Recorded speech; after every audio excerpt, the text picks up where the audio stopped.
Вечер на љубовните писма во литературата и во стварноста во Струмичкиот кафе-бар Концепт. Синоќа струмичани слушаа некои од најубавите исечоци во форма на писма од светската литература, но и вистински писма што ги пишувале писателите до своите љубови во интерпретација на професори, поети, книжевници, писатели, но и ученици.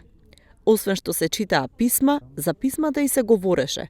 За нивното значење, за видливото исчезнување, за празните сандачења во кои повеќе не пристигнуваат емоциите, туку само сметки и административни пораки. Но оваа вечер ќе слушнеме и многу вистински писма. Писма кои би требало да не потсетат на една многу одамна заборавена традиција. Вечерва сите ќе добиете сметки за вашите испиени пијалоци. Кога ќе си одете дома, отворете ги вашите поштенски сандачиња. Во нив повторно ќе ве чекаат сметки и само сметки. Сметки за струја, за вода, за интернет. Може би и по некој рекламен материјал, но толку, ништо повеќе. Дури ниту новогодишна честитка. А замислете си колку сите вие би биле среќни кога би пронашле писмо во кое некој ги излеал сите своји чувства. А што да се каже за писмото, всушност, кога не случајно писменоста и писмото живеат во ист зборовен корен.